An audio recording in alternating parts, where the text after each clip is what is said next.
always impressive to see that the spark in the children's eyes is the same wherever we are, whether we're in London, in Paris, in Beijing, in Berlin. We've been seeing it with the children here at the City of the Dead in Cairo. It's always the same. Children are curious, are excited, and some of them are lacking the opportunities, and this is why we try to be inclusive. We want to make sure that we can bring our activities to children all over the place, particularly those who are less privileged. 1001 Inventions 1000 اختراع واختراع. بنجيب للأطفال أمثلة من العلماء اللي ليهم إسهامات علمية في العصر الذهبي للحضارة الإسلامية، وبنحاول نجيب أنشطة لها علاقة بالاختراعات والإسهامات العلمية بتاعتهم، وبنعمل الورش أو المحتوى العلمي بتاعنا بيكون ليه علاقة بالعلماء دول، وبنحاول قدر الإمكان إن الأنشطة دي تكون ممتعة ليهم علشان خاطر يبقوا هم مبسوطين وهم بيعملوها، وكمان يستفيدوا ويتعلموا منها وياخدوا العلماء دول مثل أعلى ليهم. Welcome to the Dark Ages, or as it should be known, the Golden Ages. It's a pleasure to work with Al-Kindi's architecture, the organization that has been able to restore this magnificent site.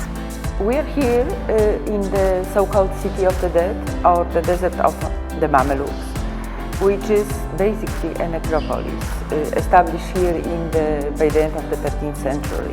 But it was never meant to be only the cemetery. It was always meant to be also for the living. في الأول خالص لما عرفت إنه المكان في اسمه الأرافة، كنت متوقعة إن أنا هاجي ألاقي مكان مجرد تماماً من الحياة، بس لما جيت حسيت إنه لأ، فعلاً هنا مقعد السلطان قايتباي بيقدم أنشطة مختلفة كتير جدا لأهل الحي. الأنشطة المختلفة واللي احنا بنعمله كمان دي حاجة مهمة جدا لأهل الحي هنا، والمفروض إن هي تكون موجودة في كل حي في مصر عشان هتساعد إنه احنا نرفع من مستوانا الثقافي والتعليمي وغيره. ومن أول يوم جيت فيه وأنا يعني بصراحة زي ما بيقولوا كده مفتون بالمكان ومفتون باللي بيحصل في المكان. الأنشطة والأماكن الأثرية بشكل عام ده أكيد تأثيره هيكون عميق جدا يعني عليا أكيد وعلى الولاد، إن هم بيشتغلوا أو بيعملوا حاجات ليها علاقة بالمستقبل في مكان كان موجود في الماضي أو في مكان حصل فيه حاجات في الماضي. This is an amazing cooperation with 1001 Inventions.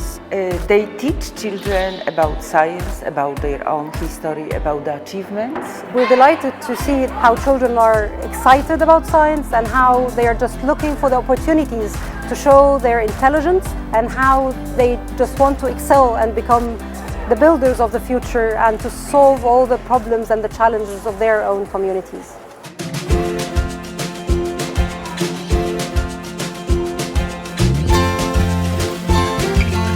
كنا بناخد حاجات عن العلوم وعن العصر الذهبي، وكنا بنعمل حاجات بالبارشميلو، وعملنا بيوت وعملنا حاجات حلوة. أحلى يوم جيته في حياتي اليوم ده، كان أحلى يوم، وما كان نفسي بقى اللي انتوا ترجعوا تاني وما يبقاش في كورونا. نفسي يجوا تاني عشان كان حاجات بإيدينا، وبالمدرسة بيقولوا كلام يعني احنا مش بنشوفه. يعني المكان ده احنا مش عاوزينكم يمشي، هو ده اللي انا عاوزه، ان انتوا تكملوا معانا.